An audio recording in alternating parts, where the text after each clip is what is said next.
Target loses $15.7 billion since it ended its DEI initiatives. I'll give you three things about that. Number one, the Montgomery bus boycott in Montgomery, Alabama lasted 381 days.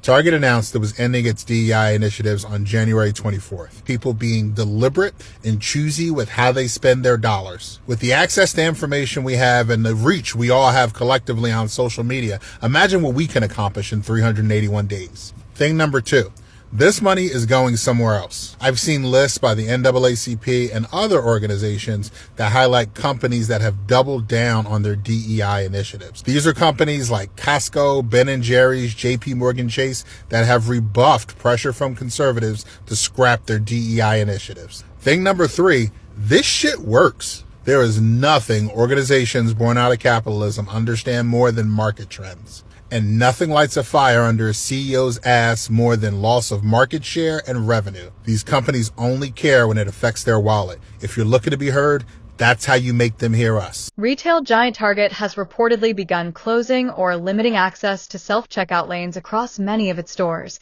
a move that comes on the heels of substantial financial losses and growing concerns over theft. The company has faced multiple challenges over the past year, including organized boycotts that cost it billions in market value. Much of the backlash stems from consumer protests over Target's social and political stances. Critics argue that these positions alienated a significant portion of the customer base, leading to boycotts that severely impacted the company's bottom line. At the same time, rising retail theft, especially through self-checkout lanes, has worsened losses. According to some reports, Target and other major retailers have seen a surge in inventory shrinkage, which industry experts partly attribute to the lack of oversight at self-checkout stations. In response, Target is closing many self-checkout areas or restricting them to customers with fewer items, shifting focus back to traditional cashier staff lanes. The company says this move aims to improve customer experience and reduce theft. While some shoppers welcome the change, others see it as a step backward in convenience. Still, the company appears to be recalibrating its approach in the face of financial pressure and public scrutiny. It is so wild to me that Target would do something that is so detrimental to such a large group of their clientele and then think that a series of videos with a black hand in them would fix it all. I have been seeing a lot of people commenting on these videos, and I went to go look myself, and it's video after video after video, all in like quick succession, several of them with the same model who's wearing the same jewelry. And this one is like especially ironic to me because it's like, you did, Target, you did forget that shopping in your store, particularly Black Americans shopping in your store, is the whole point. And pandering to that audience after you were so loud and said with your full chest that you were doing nothing to protect that audience, that clientele, those workers, those people. This is a sad pandering look. And everybody sees it, and it's not gonna work. At least you paid a person of color to be in these videos, I suppose. Has anyone else noticed the absolute dumpster fire that Target is slowly becoming? So someone posted this picture to Twitter saying that this was their local Target and that they only had one cashier. And like me, you might be wondering, why don't they just use the self-checkout? Honestly, I prefer to use the self-checkout. Well, I did some digging and it turns out that Target is now implementing times where they don't allow self-checkout to be turned on and instead force customers to go to checkout aisles with a cashier at it. This person on Reddit said that before they used to be able to do self-checkout from 8 to 10, but now corporate has told them that they're only allowed to turn it on from 10 to 6:30. The reason for the new change? Well, apparently corporate thinks that guests prefer real checkouts. Now, while maybe some people prefer being checked out by a real person, I think everybody despises lines that go across the entire store. Not only that, but sometimes people just don't want to talk to cashiers. They just want to go in, get their one or two items, go to self-checkout, and get out. It is absolutely bonkers to me that Target would turn these off to force people to use a real cashier because the guests want it. Why don't you just give people the option, let people that want to do self-checkout check out, and let people that want to talk to a real person go to check out with a cashier? I feel like we're witnessing the downfall of what used to be a really nice grocery store into something that's more like a Walmart. If anything, Walmart might be better because they have those self-checkouts pumping at all times. So boom, Target thought they could quietly roll back their DEI program, drop their $2 billion reach initiative, and still ride the Buy Black wave without supporting Black businesses? Like we wouldn't notice? Please. And guess what happened next? 10 straight weeks of falling foot traffic, a 12 billion sales loss, stock prices slipping like somebody on black ice, and all because Target forgot Black spending power. Like a damn fool. And I ain't ashamed to admit. Black America dropped 1.7 trillion into the economy alone last year. And that's equivalent to the GDP of Australia. When we move, entire markets move. And don't get it twisted, because we boycotted for 381 days, and we'll do it again. We are not new to organized power. You can't take our culture, creativity, and dollars and then ghost us when it's time to support Black-owned brands. That's not partnership. That's corporate cosplay. Said no shopping for you. And I don't care how many Black hands y'all show us on y'all social media. Get these Black hands again. Loser!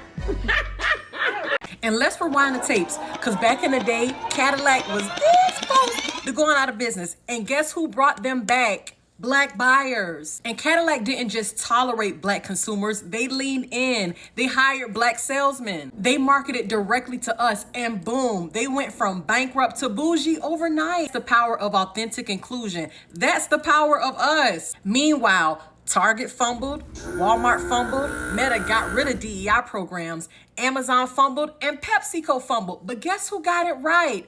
Costco, Levi's, Ben & Jerry's, shout out to Ben & Jerry's, and Delta Airlines. Ben & Jerry's, Costco, Levi, and Delta kept their DEI initiatives, and guess what? Profits climbed. Loyalty builds generational wealth, period. So if you want the Black dollar, you better show up for the Black community with your brands, with your policies, with your budget, with your heart, or else we're saying bye-bye. Bye, bye, bye, bye, bye, bye. Who should we boycott next? This shift raises a lot of questions, both for Target and the broader retail landscape. Is this the beginning of the end for self-checkout in big box stores? Once seen as a symbol of convenience and technological progress, could self-checkout now be viewed as a liability, both financially and socially? More importantly, what does this say about the power of consumer boycotts? If public backlash can wipe out billions in market value, how should companies navigate the line between social responsibility and staying neutral in divisive times? And for everyday shoppers, how much are we willing to give up for convenience? Will customers accept longer lines at manned registers in exchange for tighter security and more human service? Or will this drive more people to shop online, where checkout is just a click? Target's move might just be the first domino. If other retailers follow suit, are we looking at a return to old-school retail, or just a temporary reaction to a storm of political and economic pressure? What do you think? Is this a smart move, or a sign that something much deeper is broken in the world of modern retail? We have some big news right now. Target is now warning of significant price hikes coming in the coming days. And we ain't coming back to Target no way. Target, you already showed us who you are when you cancel your DEI policies. That means it's not a priority to you to hire Black and brown folks and veterans and women and so on. You want them Black and brown dollars though. You got Black and brown folks in your commercials breakdancing and doing cartwheels and flips, and you got hip hop playing in the background. You want them Black and brown dollars, but you will not prioritize equality in employment. Target, you can meet with Al Sharpton. You can meet with Lenny Kravitz and Bruno Mars. You can go on the next fake flight to space. We still ain't coming back. And we ain't going to Walmart because they not much better than y'all with the DEI stuff anyway. And Walmart racially profiles a lot of people at the door, accusing Black and brown folks of stealing, forcefully checking their receipts and all of that. So fuck them too, respectfully. Yeah, we ain't coming back, Target. Why does going to Target feel like a chore now? Without fail, every single Target that I have gone to recently, the line is all the way to Narnia, and there's like one worker doing the regular checkout lane, and the self-checkout lane is closed. So someone want to elaborate why they keep doing that? And I know it's probably because people are stealing, whatever, but somehow their competitor, Walmart does the exact same thing, but they have like 50 machines that are self-checkout and a couple regular. I don't know why, because I switched my prescriptions to send to a standalone CVS, but somehow my latest prescription I need to pick up wound up at the CVS inside of Target. And baby, when I tell you I jetted up in that store, I moves quick. I'm just in here to get my prescription. I'm just in here to get my prescription. Please, please don't nobody see me. Man, the way I got in them doors and zoomed directly to the pharmacy and zoomed directly back out the store. Now, on the way out, I didn't zoom as quickly as I did on the way in, because on the way in, like, I'm empty-handed. You don't know what I'm there for. On the way out, I got my, okay? You see me leaving out with just this, you know I was only there for a prescription. Baby, I had to leave my shades on. Baby, I don't even want you to see me in the parking lot. The way I jetted out that parking lot, I needed to get out that parking lot before I even made this video. I had to come to Giant, my next stop, before I can make this video. I need to be where it's safe, because y'all ain't about to be on me for being down to the Target. I just need to get my prescription, okay? So now I am in the parking lot of Giant making this video and about to go in here where I can stroll leisurely through the store. This question is for everyone who has boycotted Target so far. The statement that if you do not value me, then you do not value my dollar is so loud right now. I mean deafening, which is so powerful. Such a powerful example of what people with a common interest can achieve. I mean, you have seen their comment section, you have seen the aisles in the stores, you have seen the reactions from their stakeholders. Is there anything that Target could do that would actually make you go back? We have a saying in the Yoruba culture in Nigeria where I grew up that I will translate. The saying goes, if you leave a place and you say good night, you don't come back and say, hey, good evening. The Yoruba people are a very proud people, by the way. I am also aware that that is a huge blanket statement and it will not apply to every situation. But I am curious, is there anything that they would do that would ever make you go back? What's next? What's the ask? Are there terms and conditions? What needs to change? And I'm not talking about performative change because we've been there before. And if that is a no, absolutely nothing, you are like my Yoruba people, let me know in the comments too. Only time will tell if Target's decision to scale back self-checkout is a smart pivot or a sign of deeper trouble in retail.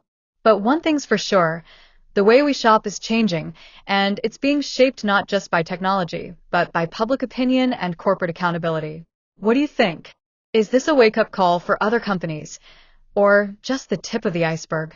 Let us know your thoughts in the comments. If you found the story interesting, don't forget to like the video, subscribe to OrbitPoint, and turn on the notification bell so you never miss a beat on global trends, business shifts, and the stories that shape our world. Thanks for watching OrbitPoint, where news meets perspective.